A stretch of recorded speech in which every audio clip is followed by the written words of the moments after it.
आवश्यकता है इसे जीवन में उतारने की। हम जानते हुए भी सतमार्ग की जो सत प्रेरणा जनित भगवद वाणी है उसे उतार नहीं पाते। उसका मुख्य कारण होता है भगवद विस्मरण और संसार का चिंतन। संसार के चिंतन से अपने स्वरूप का विस्मरण हो जाने के कारण हम अपने को संसारी मान लेते हैं।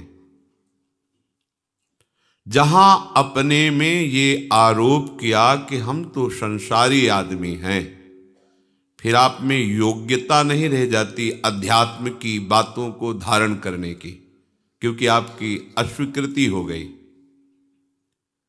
अध्यात्म की अस्वीकृति हो गई, स्वीकृति कर लिया आपने जगत की। जागतिक भोगों में, जागतिक सुखों में ऐसे तुम तन्मय हो रहे हो कि अपने को तुमने घोषित कर दिया कि मैं संसारी हूं। अब कैसे सुधार होगा? पहले ही आपने सुधार की बात को तो काट दिया। अगर आप ऐसा विचार करते कि मैं प्रभु का हूं, भूल से संसार में फंस गया हूं, अब बात बन गई। पर आप तो पहले ही काट देते हैं कि हम तो संसारी आदमी हैं, कैसे हम? तो इस पहले मान्यता को मिटाओ। अगर भगवद वाणी को धारण करना है तो इस मान्यता को मिटाना ही होगा कि हम स्त्री हैं, हम पुरुष हैं, हम संसारी हैं, हम गृहस्थ हैं, हम अमुक हैं। आपको स्वीकार करना होगा हम प्रियालाल के हैं। ये केवल स्वीकृति करनी है आपको। आप हैं, उन्हीं के अंश हैं। आप भूल कर गए हैं। आपकी भूल ने आपको ऐसा अनुभव करा दिया कि आप शरीर हैं, आप संसारी हैं, आप विषयी हैं। आपको ये भूल मिटानी है सत्संग के द्वारा। पवित्र बुद्धि से ऐसा विचार करो कि मैं प्रियालाल का हूं। पहली बात सुधर गई। इसी बात से आप में अध्यात्म के बढ़ने की ऊर्जा शक्ति प्राप्त होने लगेगी। अब दूसरा है, हम जिनके हैं उनका नाम सतत स्मरण करना। अब महाबली हो गए आप। सच्ची मानना, इसके बिना चाहे जितनी परमार्थ की बातें कर लो, चाहे जितना वेद पुराण याद कर लो, दूसरों को सुना दो, ये सब हो सकता है, पर आप आचरण में नहीं उतार पाएंगे। आचरण में उतारे बिना परमानंद का अनुभव नहीं होगा, अध्यात्म सुख का अनुभव नहीं होगा। अध्यात्म सुख के अनुभव के बिना संपूर्ण कामनाओं का नाश नहीं होगा। बस बची तो दुर्गति ही बची। बार बार वासना कामना, उन्हीं से प्रेरित होकर कर्म, कर्म से कामना वासना, यही चक्र चल रहा है। ध्यान देकर सुनिए, हम भगवद वाणी को सुनते हुए भी हृदय में धारण क्यों नहीं कर पा रहे? सत्संग को अपने आचरण में क्यों नहीं उतार पा रहे? क्योंकि हमारी मान्यता गलत हो गई। मान्यता को सुधारें। किसी भी स्थिति में आप हों, आपको ये स्वीकार करना है हम प्रियालाल के हैं। अब इस स्वीकृति की पुष्टता होगी प्रियालाल के नाम जप से। ये दो बातें अत्यंत अनिवार्य हैं, अत्यंत। इसके बिना तो आप परमार्थ में चल ही नहीं सकते। जैसे हम दो पैरों से चलते हैं, पंछी दो पंखों से आकाश में उड़ता है, ऐसे अध्यात्म की उस महासुख में जहां किसी भी द्वंद्व का कोई प्रभाव नहीं रहता, जहां किसी कामना के उत्पन्न होने की कोई गुंजाइश नहीं रहती, उस स्थिति में पहुंचने के लिए पहली बात हम प्रियालाल के, हम जैसे भी हैं हम प्रियालाल के हैं, इसमें कोई बनावट की बात नहीं है, हम उनके हैं। दूसरी बात, हम जिनके हैं उनका सतत नाम स्मरण, बड़ा प्रभाव नाम का है। आज तक जितने महात्मा इस अध्यात्म की ऊंचाई पर पहुंचकर परमानंद में डूबे हैं, सबके मूल में ये प्रभु का नाम विराजमान है। महिमा खूब गाई जाती है, महिमा सुनी जाती है, पर हम नाम को जैसी महिमा है वैसा आदर नहीं देते।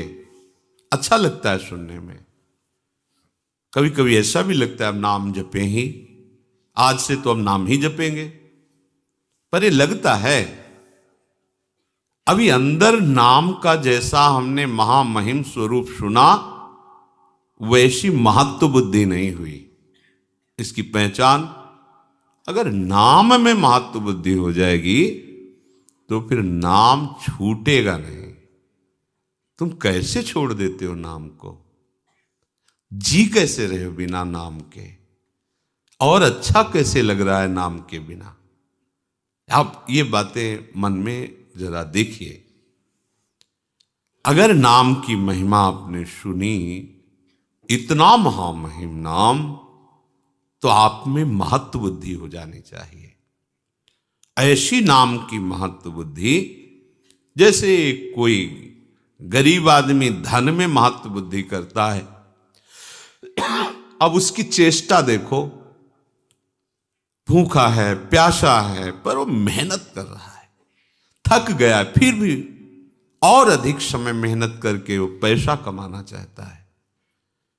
कम खर्चा करके, अधिक मेहनत करके, अधिक पैसा कमा करके, वो पैसे का चिंतन, पैसे के लिए कार्यरत, पैसा पैसा, क्योंकि उसमें महत्व बुद्धि हो गई।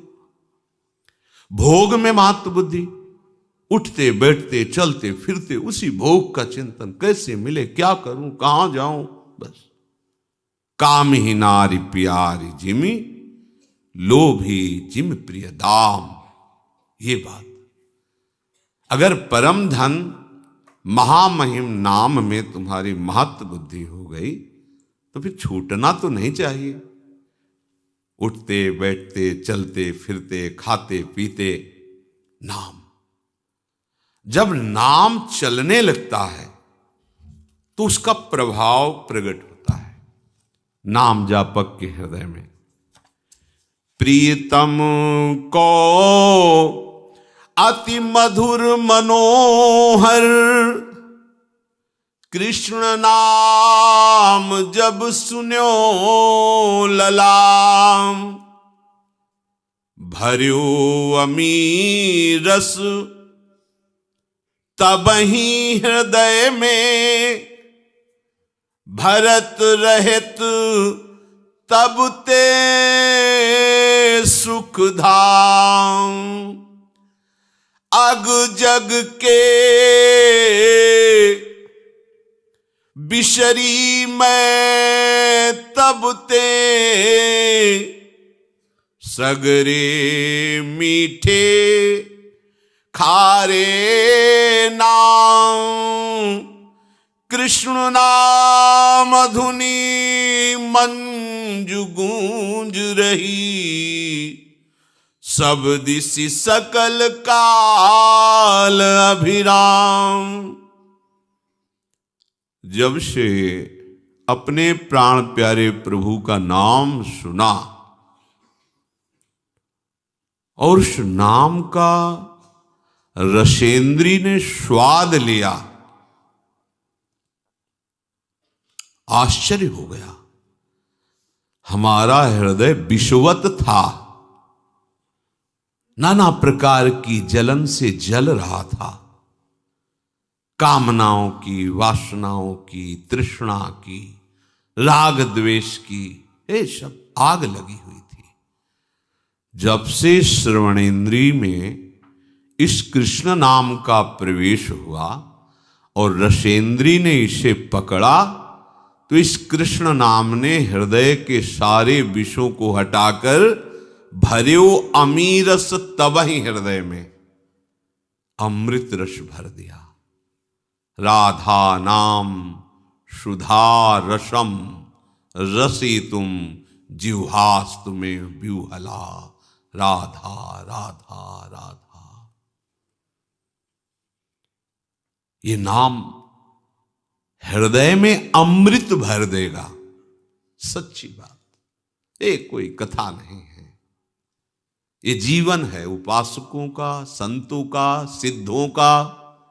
ये जीवन है, प्रेमियों का जीवन है।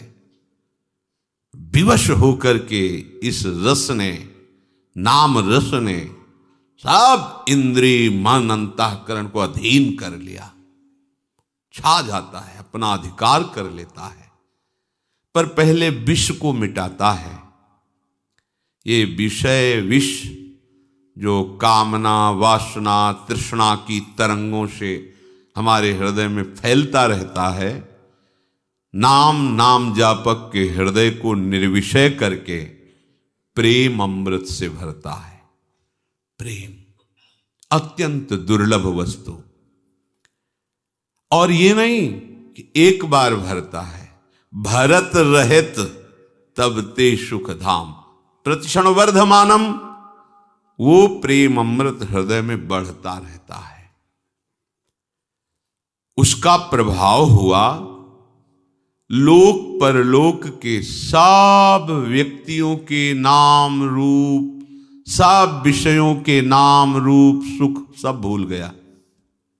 कौन रिश्तेदार, कौन नातेदार, कौन वस्तु प्रिय लगती थी, कौन पदार्थ प्रिय लगता था, सब भूल गया। लोक परलोक के सारे सुखों के नाम रूप, अमुक वस्तु उसका रूप उसका नाम, अमुक व्यक्ति उसका रूप उसका नाम, ये सब नाम ने भुलवा दिया, विस्मरण हो गया।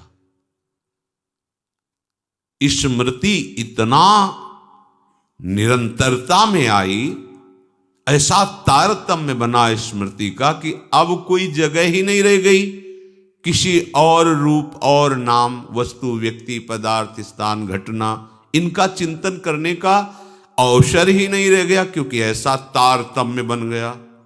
तैल धारावत स्मरण, अखंड स्मृति, अव्यावृत भजनात्, बार बार बार बार नाम चल रहा है तो जगह बची नहीं कि और कुछ स्मृति रह जाए। अब तो बस गूंज मची है हृदय में नाम की, ऐसा ही होता है, गूंज मची, नाम गूंज रहा है। देखो तो कभी आंख खोल के देखो या आंख बंद करके देखो, नाम की ध्वनि अनवरत चल रही है, रात दिन चल रही है। सच्ची, जब आप नाम से प्रेम करोगे तो नाम कोई जड़ वस्तु नहीं है, चिदानंद है। नाम आपसे प्रेम करने लगेगा। सोवत हु रसना रटे राधा कृष्ण सुनाम। आंख मुंदी हुई है, सैया पे पड़े हो, तो जैसे आप हृदय की धड़कन को सुनते हैं ऐसे ही आप नाम को सुन रहे हैं। चेतना अंतर हुई या बाय हुई, नाम चल रहा है, उससे एक क्षण के लिए आप बिलग नहीं रह सकते। ऐसी स्थिति होती है। सज्जन सेवित वेद लोक की, मिटी सकल मर्यादा लाज। पिघल्यो हियो बही दृगधारा, अधर नाम सुचि रहो विराज। अब नाम ने क्या किया? वेद का ये सिद्धांत है, उस उपासना का ये सिद्धांत है, ये सब भूल गया। नाम चल रहा है, एक ही सिद्धांत रह गया, नाम सुनना, नाम जपना, नाम देखना, नाम का स्वाद लेना। नाम नाम ने क्या किया, अब इतना प्रेम भर गया कि रुक नहीं रहा हृदय में, उफान आ गई। कठोर हो जाता है हृदय जब विषय सेवन किया जाता है, जब भोगों का चिंतन होता है, इंद्रियजन्य विषयों का चिंतन होता है, राग द्वेष का चिंतन होता है, तो हृदय कठोर हो जाता है, शुष्क हो जाता है। शुष्क हृदय में कामनाओं की बाढ़ आ जाती है। कामनाओं की बाढ़ आते ही वो दुख में डूब जाता है,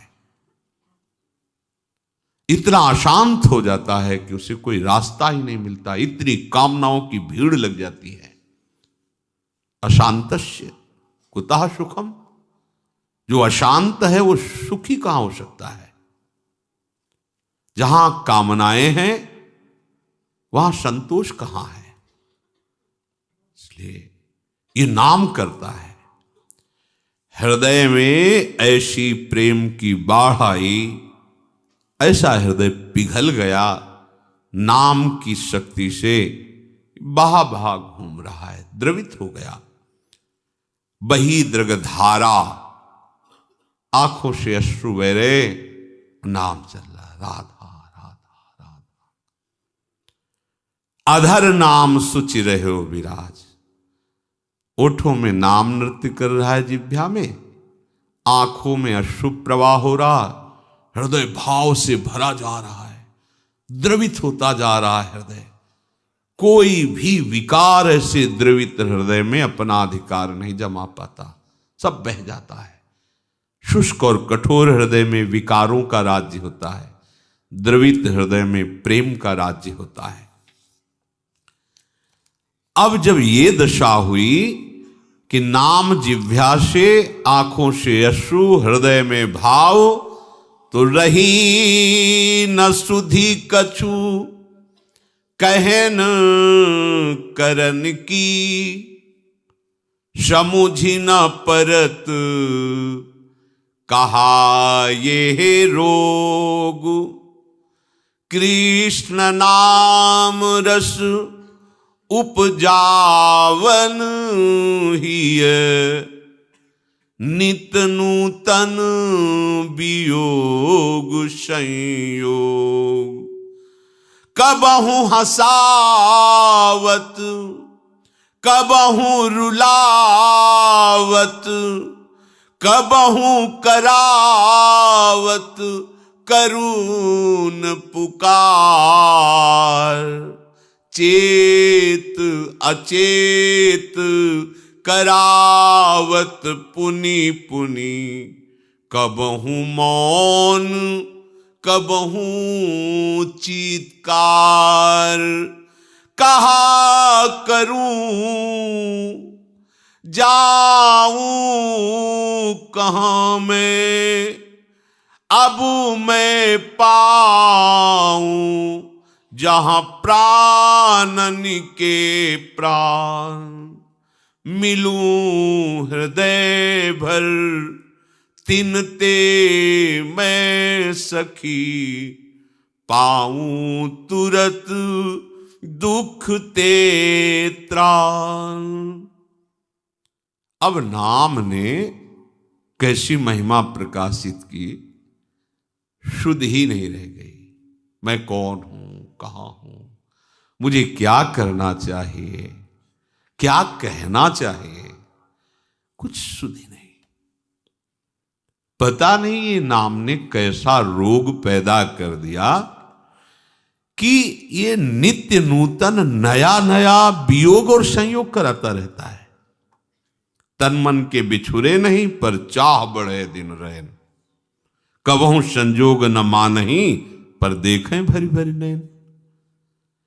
ये नाम ऐसा रोग पैदा कर दिया, ये कभी हंसाता है, कभी रुलाता है, कभी ये बहुत करुण भाव से पुकार करवाता है, राधा हा करुणामय, हा स्वामिनी।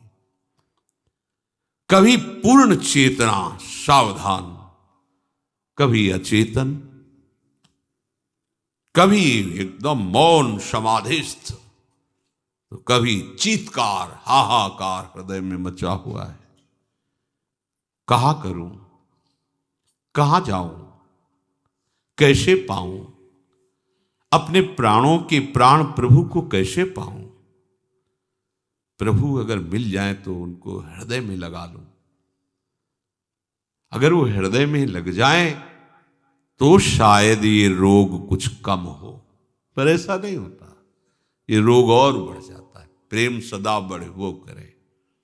अब उसके लिए कोई दूसरी बात, कोई दूसरा कृत्य नहीं रह जाता, छका रहता है। नाम का प्रभाव भई गति कैसी सुन सजनी, धुनी मनोहर कृष्ण नाम की, जब ते मधुर सुनी भई गति कैसी सुनु सजनी। अचरज भयो अमृत ही में, पर प्रगटी अग्नि, बुझे न बिनु पाए यह दर्शन, सुधा दाह समनी। भई गति कैसी सुनु सजनी, नित्य निरंतर तड़फत मन, नहीं चैन दिवस रजनी। सारहीन जीवन बिनु प्रीतम, सुमिलन नीलमणि।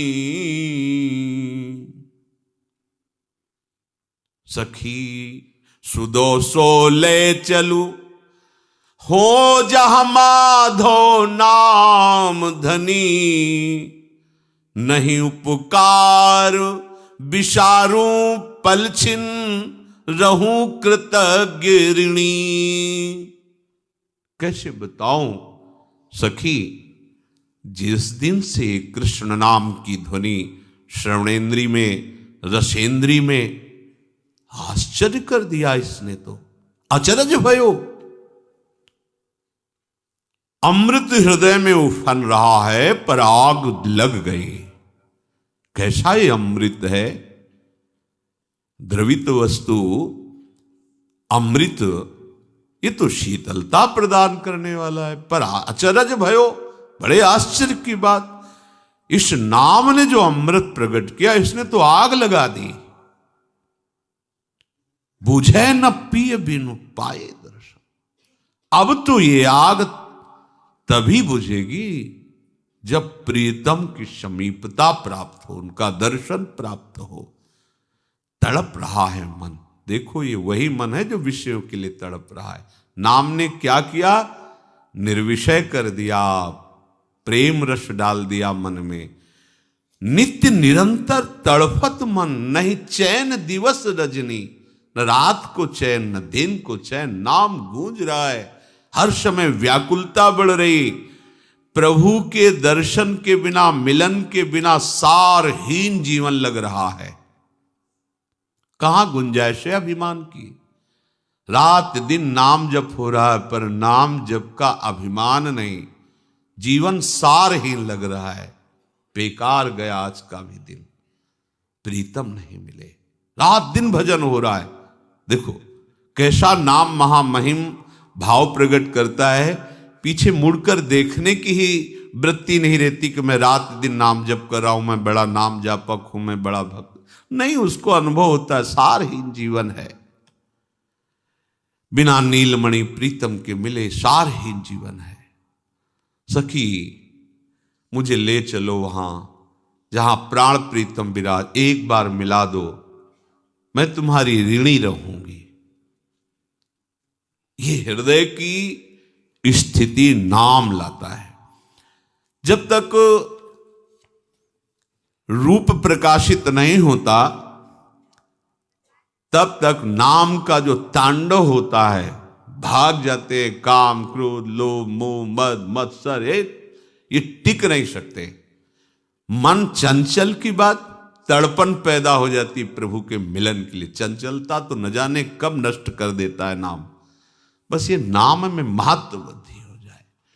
जहां नाम ने सब मिटाया, पूर्व संचित कर्मों को भस्म किया, बस रूप प्रकाशित हो गया। वो रूप जो नित्य नवम नवम है, कहीं नहीं देखने को मिलेगा वो रूप। वो केवल नाम के पास है और दूसरा कोई दिखा नहीं सकता। कोई उस रूप को नहीं दिखा सकता। केवल नाम के पास से सामर्थ्य है कि उस रूप को दिखा दे। जो हमारे प्रीतम का रूप है, सच्चिदानंद में प्रतिक्षण वर्धमानम रूप, अबहीं और अबहीं और अबहीं और, वो केवल नाम दिखा सकता है, दूसरा नहीं। बात पकड़ लीजिए आप चाहो देखना या ना चाहो, नाम जप करो, चाह पैदा हो जाएगी, व्याकुलता पैदा हो जाएगी, वो रूप आ जाएगा। जिस मन को बार बार धिक्कारा जाता है कि कैसा मन है, प्रभु में लगता नहीं, अब क्या हुआ? नाम जप के हृदय में बोले मेरो मन रूप समुद्र पर्यो।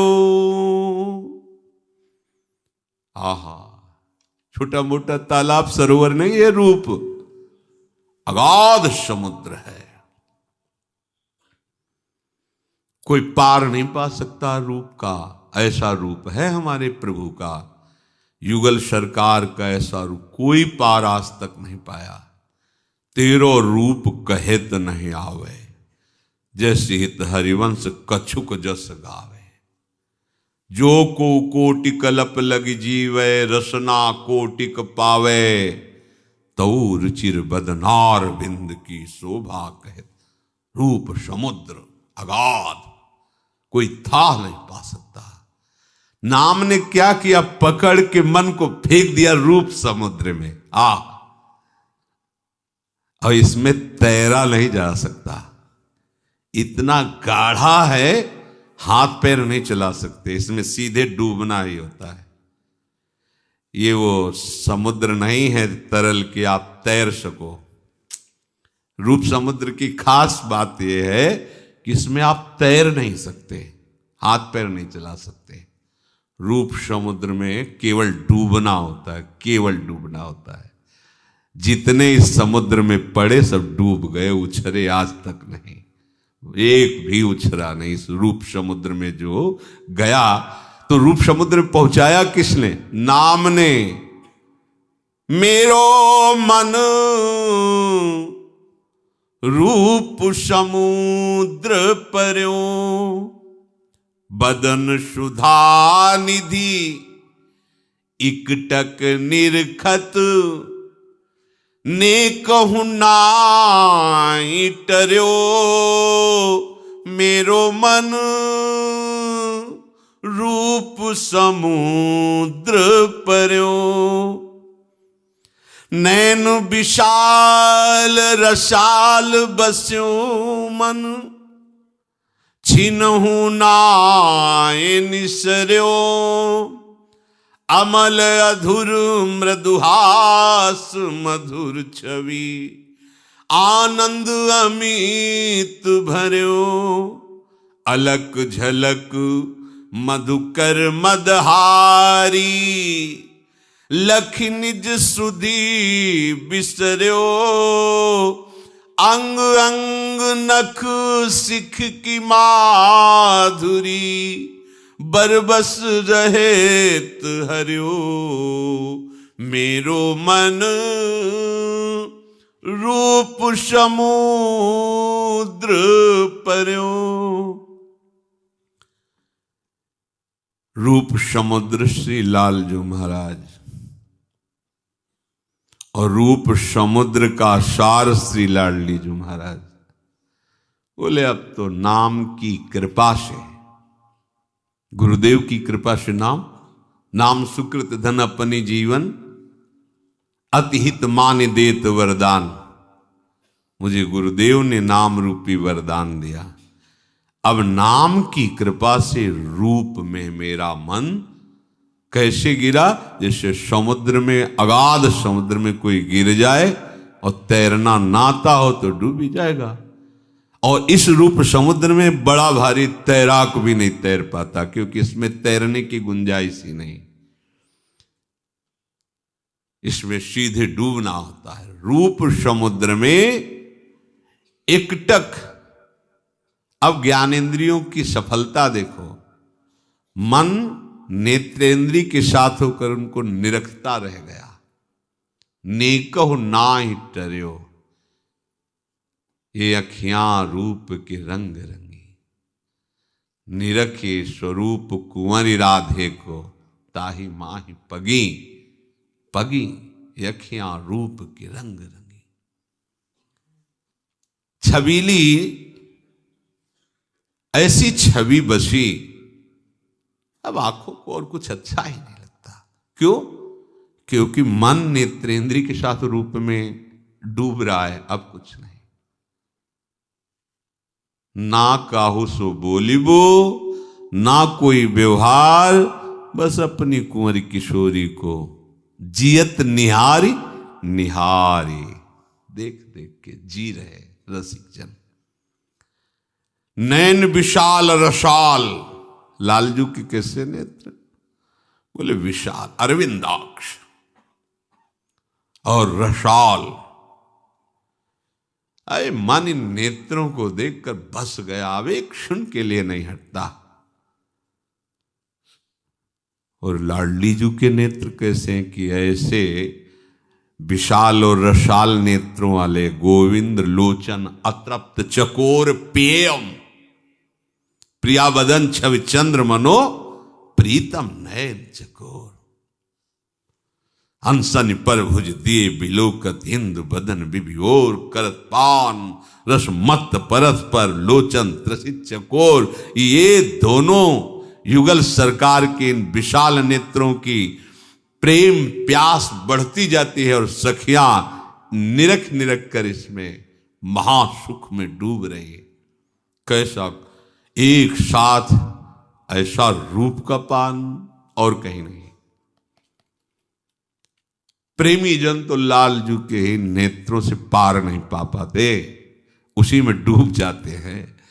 लालजू के अमल अधर मृदु मुस्कान महाआनंद अमित सुख की वर्षा कर रहा है। लालजू के अधर मंद मुस्कान तिरछी चितवन, और ये लालजू इधर प्यारीजू की तरफ देखो तो भ्रकुटी का नर्तन करते हुए मंद मुस्कुराती हुई अमृतमयी वाणी से जहां लालजू की तरफ बोला तो अधीन हो गए, बिक गए महाराज। नृतन भ्रकुटी बदन अम्बुज मृदु सरस हास मधु बोलन, तो अति आशक्त लाल लंपट बस कीने बिन मोलन। आह कैसा रूप, कि रूप समुद्र अगाध। मुनि मन मोहन, सुमन मन मोहन, विश्व मन मोहन, मदन मन मोहन।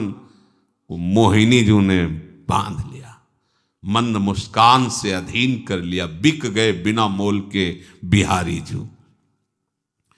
अलक झलक मधुकर मदहारी, लख निज सुध बिसर्यो। श्री लालजू की जो अलकावली है, कोई ऐसा नहीं है। देखो ना, मनसिज मन हरन हास, सावरो सुकुमार रास। नख सिख अंग अंगन उमग सौभग शिव नखी। लाल की रूप माधुरी, नैनन निरख लेख सखी। श्याम घुंघराली अलकावली, बड़े बड़े मुनियों के मन को बांधने के लिए फांस है, नहीं निकल पाए, सब दासत्व में हो गए। अलकावली नील कमल की कांति कपोलों से झलमला रही, अरविंदाक्ष रस भरे रसाल नेत्र, और बाकी चितवन घुंघराली कौन बच पाया है? आज तक नहीं बच पाया।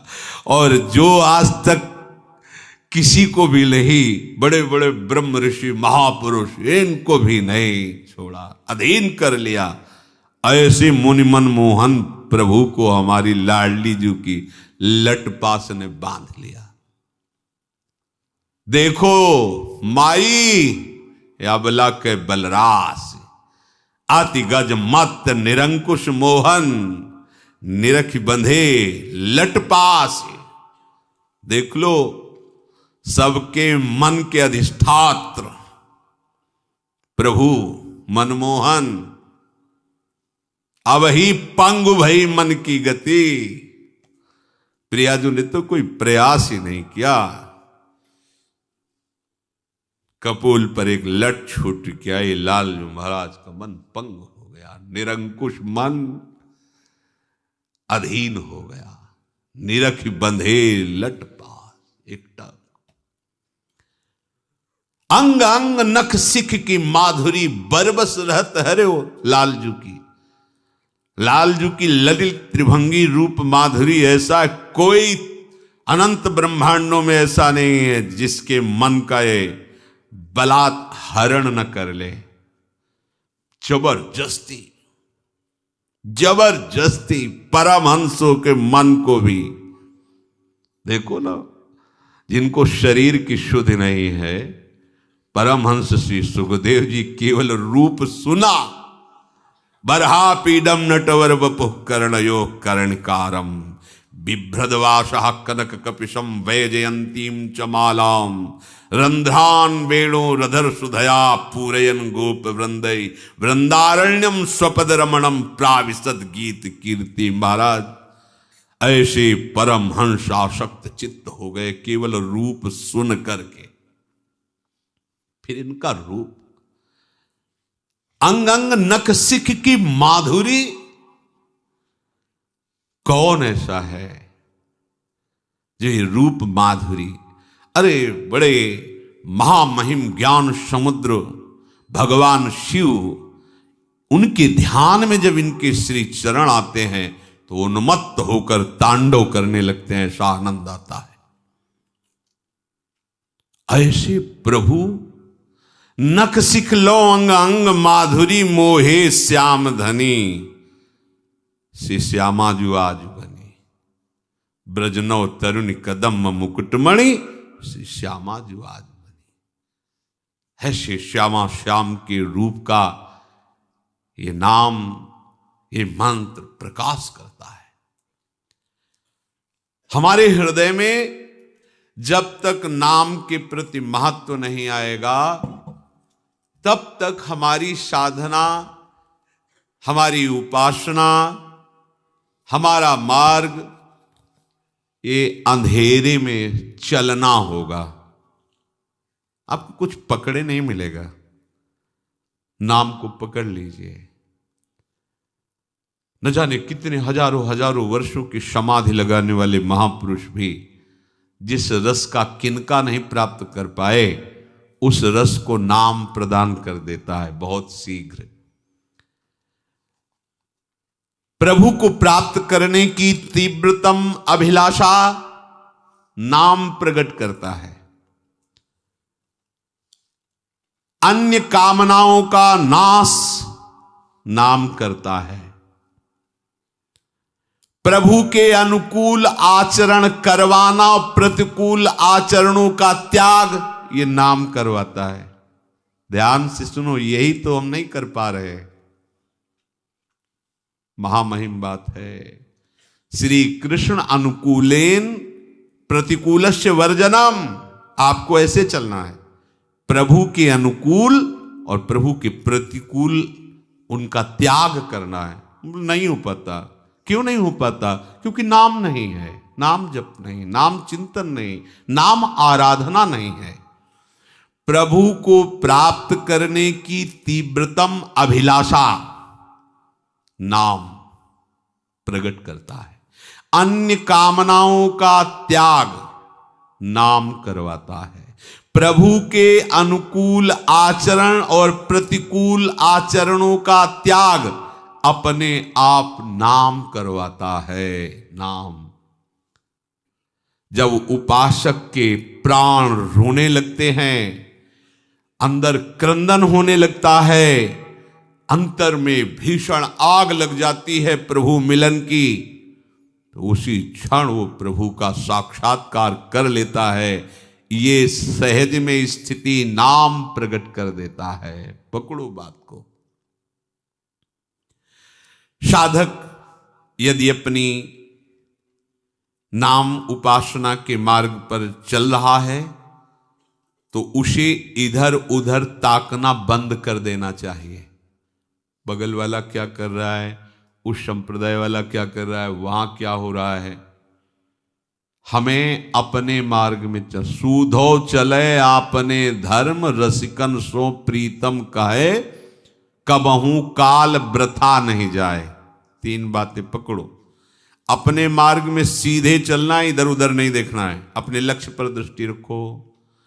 लक्ष्य में हमें क्या सावधानी रखनी, क्या त्याग करना है, क्या ग्रहण करना है, ये रसिकों के संग से मिलेगा। इसलिए रसिकन सो प्रीतम कहे। तीसरी बात, समय व्यर्थ मत जाने देना। हर क्षण नाम चलाते रहना, एक क्षण भी खाली मत रहना। जो इधर उधर ताकता है वो उपासक ही नहीं है। इधर उधर देख रहा, कौन क्या कर रहा है, ये सब पूरी गणित लग रही दिन भर। वो अमुक, वो ऐसा, अमुक ऐसा, अमुक। वो कहाँ है, नाम में कहाँ है। वो तो बहिर्मुख बाहर प्रपंच का दर्शन कर रहा है, गुण दोष। वो गुण दोष का दर्शन करने वाला उपासक थोड़ी होता है। उपासक तो अपने आराध्य देव के चिंतन में इतना रमा है, उसे फुर्सत ही कहां है। लक्ष्य तक वो कभी नहीं पहुंच सकता जो इधर उधर ताक झांक करता रहता है। उपासक बड़े से बड़े प्रलोभन में पढ़कर कभी अपने साधन को ना छोड़े, भजन को ना छोड़े। प्रलोभन आता है, बड़ा बड़ा प्रलोभन आता है, कभी डरे नहीं। देखो भगवान की माया ऐसी मोहिनी है कि अगर भजन छूटा तो तुम कहीं भी फंस सकते हो। क्या संतों की पहचान किसी सांसारिक पद में, सांसारिक ऐश्वर्य में, सांसारिक यश को प्राप्त हुए पुरुष से होती है क्या? कि कोई सांसारिक यश को प्राप्त, सांसारिक धन को प्राप्त, सांसारिक पद को प्राप्त संतों के पास आया तो उससे संत की पहचान हुई कि ये संत है, तब तो धिक्कार है। अरे संत की पहचान आराध्य देव से होती है, संत की पहचान भगवत प्रेम से होती है, संत की पहचान भगवत महामहिम स्वभाव में स्थित होने से होती है। संत की पहचान संसारिक से हो तब तो संत ही नहीं है। उसे कोई गर्व का विषय समझा जाए क्या? कोई पदाधिकारी, कोई यशस्वी, कोई धनी, ऐश्वर्यवान संत के पास आने लगे तो बोले ये बड़े संत है, तब तो धिक्कार की बात है भाई। अगर विषयी से पहचान साधुता की होती है तो साधुता किसे कहते हैं? साधुता की पहचान सिर्फ साधुता से होती है, भगवत संबंध से होती है। विषयी पुरुषों से साधुता की पहचान होती है। अमुक पदाधिकारी आ गया तो बड़ा संत, अमुक आ गया तो बड़ा संत, मतलब उससे संत की महिमा। वाह, कैसी तुलना है, क्या तुलना है, क्या योग्यता है। सावधान, ये उपहास है, तुलना नहीं है। संतों की पहचान उनके आराध्य देव से होती है, संतों की पहचान उनकी साधुता से होती है, संतों की पहचान महामहिम प्रभु की स्थिति से होती है। विषयी पुरुषों के आगमन से संतों की पहचान नहीं होती। ये गलत सोच कभी अपने दिमाग में मत रखना कि हम तभी संत होंगे जब कोई पदाधिकारी, कोई ऐश्वर्यवान घुटने टेक दे। नहीं, भूल मत करना, नहीं तो बहक जाओगे, मार्ग छूट जाएगा। नहीं, हमारी पहचान प्रिया प्रीतम से है, प्रिया प्रीतम से है। हमारी पहचान उनके प्रेम से है, उनके भजन से है, उनके दासत्व से है, किसी पदाधिकारी से। अरे न पारमेष्ठ्यम, न महेंद्र धिष्ण्यम, न सार्वभौमम, न रसाधिपत्यम, न योग सिद्धि, न पुनर्भवम वा। इनसे हमारी पहचान होगी। अरे जब परमेष्ठी पद से नहीं, देवराज इंद्र के पद से नहीं, सम्राट पद से नहीं, योग की सिद्धियों से नहीं, मोक्ष से नहीं, तो संसार के यशस्वी या संसार के धनी या संसार के पद से सम्मानित किए हुए लोगों से क्या साधुता की पहचान होती है? लेकिन जो सांसारिक नेत्र रखते हैं वो इसको ये साधु है, कुछ नहीं है, मजाक हो रहा है उसका। अरे साधुता की पहचान तो प्रिया प्रीतम से है, साधुता की पहचान तो भजन से। इसको तुमको समझते हो? अगर इसको समझते हो तो तुम जो समझना चाहिए वो समझे ही नहीं। इसलिए उपासक किसी प्रलोभन में नहीं, ये मजाक है, मजाक। तुम्हें गंभीरता नहीं समझ में आ रही माया की, ये मजाक होता है, मजाक नहीं, बिल्कुल नहीं। सावधान, सूधो चले आपने धर्म, रसिकन सो प्रीतम कहे। ये बड़े गिरे हुए नेत्र हैं जो ये देखें कि किसी साधु की पहचान किसी लौकिक पदाधिकारी से, लौकिक यशस्वी से, लौकिक धनियों के आने से होती है। ये तो बड़ा उपहास का विषय है, ये तो मजाक का विषय है। उससे साधुता की पहचान? अरे न पारमेष्ठ्यम न महेंद्र धिष्णम न रसाधिपत्यम, कैसी बात करते हो? किसी भी प्रलोभन में जो नहीं पड़ता, किसी भी भय से जो नहीं डरता, संसार में रहते हुए भी संसार का जो नहीं होता, जीवित होते हुए भी जो मर जाता है, जो संसार के काम का नहीं रहता, संसार उसके काम का नहीं रहता, वो प्रभु के नाम का प्रेमी होता है। समझो, समझो, मार्ग को समझो, वो प्रभु के नाम का प्रेमी होता है।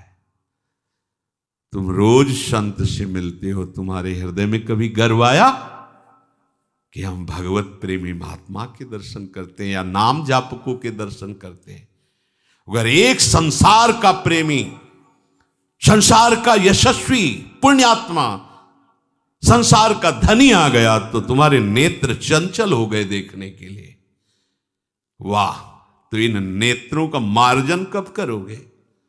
ये नेत्र तो चंचल होने चाहिए प्रभु के प्रेमियों के दर्शन के लिए, जिनके दर्शन मात्र से निष्पापता प्रकट होती है। दरस परस अघनाश बास निज संग करो दिन।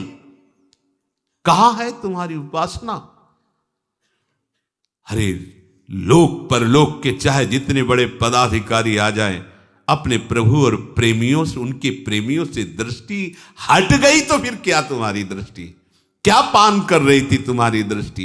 कौन से रूप का पान नई का पान कर रही थी? इसीलिए तुम्हें किसी और रूप ने, किसी और पद ने, किसी और बात ने हृदय में हर्ष प्रकट कर दिया। नहीं हर्ष, उपहास। सोचो, कोई 100 खरब रुपए का संकल्प किए हो, उसे 10 रुपया दिया जाए, क्या होगा? उसका उपहास होगा। इतनी बड़ी रकम चाहने वाले को 10 रुपया दिया जाए तो क्या होगा? यह भी उदाहरण फिट नहीं बैठता क्योंकि प्राकृतिक है। अनंत महामहिम प्रभु के दासत्व पद की वो महान वृत्ति जो योगियों मुनियों के द्वारा वांछित है, उस मार्ग में चलने वाले उपासक को अगर ऐसे और वो कोई महिमा नजर आवे तो धिक्कार, तुम्हारी बात ही क्या रह गई? क्या बात रह गई तुम्हारी? अखिल कोटि ब्रह्मांडों का नायक जहां घुटने टेके हुए कृपा की कोर चाहता है, उनके दासत्व से युक्त होना चाहते हो, तुम्हारी दृष्टि कहां लगी हुई है? इस लोक संसार के महत्व में। संसार का यश, संसार का महत्व झूठा स्वप्न है। अगर ये तुम्हें नहीं दिखाई दिया तो किस बात की साधना? अरे तुम यहां की बात विचार करो, ये किसके लिए लिखा है? ये उस भक्त के लिए लिखा है जो निरंतर भगवान का न पारमेष्ठ्यम न महेंद्र जिष्ण्यम न रसाधिपत्यम न सार्वभौमम न योग सिद्धि रपुनर्भवम वा। नहीं, तो आपको कहो ये क्या है? क्या है? माटी के धोंदे, इसी के सारी क्रीड़ाओं को सुख मानने वाले सच्चिदानंद प्रभु के दासत्व की प्राप्ति के मार्ग में चलने वाले उपासकों के सामने सुरपति नरपति लोकपति जिनके भावे घास रहे परमानंद में तज सब ही की आस, उसका नाम परमानंद प्रेमानंद। नहीं तो विषयानंद रख लेना चाहिए, परमानंद प्रेमानंद कहां से? जो किसी प्रलोभनों में नहीं, किसी भय से नहीं, संसार में रहते हुए संसार का नहीं, जीवित होते हुए जीवित नहीं, जीवित मर जाए उलटे आप में सब। साधुता की पहचान विषयी पुरुषों से। बड़े संत क्यों? अमुक धनी आया, अमुक पदाधिकारी नहीं, बड़े संत वो जो प्रियालाल के अनुराग में डूबे हुए, जिनकी नजर में सब घास फूस नजर आता है। या तो सब ब्रह्म, नहीं तो सब मिथ्या। दो ही सूत्र हैं, बीच में कुछ नहीं। या तो सर्वम खलमिदम ब्रह्म, नहीं तो ब्रह्म सत्यम जगन मिथ्या। पूरा टोटल झूठा, टोटल झूठा। उमा काओ में अनुभव अपना सत्य हरिभजन जगत। स्वप्न में सम्राट पद रख गया तो जागने पर यदि घास खोदने वाले हो तो घास खोदने वाले रहोगे। जागने पर तुम सम्राट का शासन नहीं कर सकते। ये स्वप्न है। स्वप्न का महत्व रखोगे तो सच्चिदानंद प्रभु में कब जागोगे? ये केवल पढ़ने लिखने की बातें नहीं, स्थिति होती है। सुरपति नरपति लोकपति जिनके भाव है घास, ये पहचान है प्रभु के दासत्व की। अगर आदर है संसार का तो केवल भगवत संबंध से है। अगर किसी पद, किसी प्रतिष्ठा, किसी यश, किसी धन संपत्ति, मतलब है कि स्वांग हो रहा है, भक्ति नहीं। भक्ति का तभी स्वरूप माना जाएगा विवेक और वैराग्य दोनों बिल्कुल प्रज्वलित हो। बिन विवेक वैराग्य भक्ति बिन सत्य नए को मानो, भगवत विमुख कपट चतुराई सो पाखंडे जानो। ये गर्व का विषय है। गर्व का विषय है श्री श्यामाजू के बल अभिमानी। अनंत ब्रह्मांडों के स्वामी से भी टेढ़े रहे मोहन रसिया सो, टेढ़े रहे मोहन रसिया सो। बोले अटपट बानी हम श्री श्यामाजू के बल। अब कहां हो, कहां हो? जहां देवलोक भूलोक रसातल सोनि कवि कुल मति डरिए, वह तुम्हारा किसी पांच भौतिक रूप को देखने के लिए नेत्र, योग्यता कहां तुम्हारे नेत्रों की प्रियालाल को देखने की? अभी तो मलमूत्र की थैली है, ऊपर से चमड़ा है। थोड़ा कोई गोरा है, कोई सांवला है, कोई बनावट में अच्छा है, कोई बुरा है, लेकिन है तो सब माटी का ही पांच भौतिक। तुम्हारे नेत्र अगर इन रूपों को देखने में तो वो रूप कब देख पाओगे? जहां देवलोक भूलोक रसातल सुनि कविकुल, पाछे न हुती अब हूं, आगे हूं न होए है, या गति अद्भुत रूप की और है। कहां कहां लक्ष्य है? लक्ष्य कहां है? अरे ये सब ऐसे दिखाई देते हैं संसार के रूप। जैसे मकान में आग लग जाए तो कैसा दिखाई देता है, ऐसे उस रूप को जिसको देखने के लिए तुम्हें श्री जी ने आकर्षित किया है, जिस महिमा आप समझ नहीं पा रहे। इतना बड़ा कोई खिलाड़ी होगा श्री कृष्ण जैसा? कालिया नाग के फण पर चढ़कर नृत्य करते हुए उसके अहंकार का मर्दन कर दिया। 60,000 हाथियों का बल रखने वाले कोलिया पिड़ को एक घूंसे से बैठाल दिया। मुष्टिक चाणूर ऐसे महाबली की कोई इनके सामने नहीं खड़ा हो सकता। ऐसे पछाड़ के गुड्डी गुड्डा की तरह ऐसे मार के फेंक दिया। कंस जैसा महावीर जिसके बल से प्रभावित होकर जरासंध ने अपनी 2 पुत्रियों का ब्याह कर दिया, घसीट के सिंहासन से पटक के मार डाला। ऐसे महाबली के बल का तुम्हें गर्व नहीं है? जिनके सेवक को कहा गया अतुलित बलधामम हेम शैलाभदे हम, ऐसे स्वामी की तरफ तुम्हारी दृष्टि नहीं गई? कौन इतना बड़ा खिलाड़ी है कि पलक झपकते अनंत ब्रह्मांडों का खेल स्वयं में स्वयं रच दिया? कभी तुम्हें आश्चर्य नहीं होता अपने प्रभु पर? तुम्हारी समझ में नहीं आता तुम किसके उपासक हो, समझे भी नहीं आता। उपासक तुम किसके हो? गुणगान किसके गाने निकले हो? गुणगान किसका गा रहे हो? आश्चर्य में तुम्हें क्या दिखना चाहिए? तुम्हें आश्चर्य किसका दिखाई दे रहा है? यही तो समझ में नहीं आ रहा। अरे जिनकी एक मंद मुस्कान से ऐसी प्रबल माया प्रकट हुई मुनियों को भी मोहित कर लेती है, हम उन प्रभु के दासत्व के थोड़ा तो समझो तुम हो क्या। समझो, तुम अपने को समझो, तुम दूसरे को क्या समझ पाओगे? अपने को समझो तुम हो क्या। हरि के दास हो, हरि का दास। कितना बड़ा परम पद है, जानते हो? इससे बड़ा हरिदास कहते हैं कोई खिलवाड़ नहीं है, बहुत बड़ा पद है, इससे बड़ा कोई पद नहीं। इस पद में जो बैठ जाता है तो हरि भी उसकी सेवकाई करने के लिए चाहते हैं। देखो ना, कह रहे मैं पीछे पीछे डोलता हूं, उसकी चरण रज मेरे ऊपर पड़ जाए। तो उपासक को चाहिए,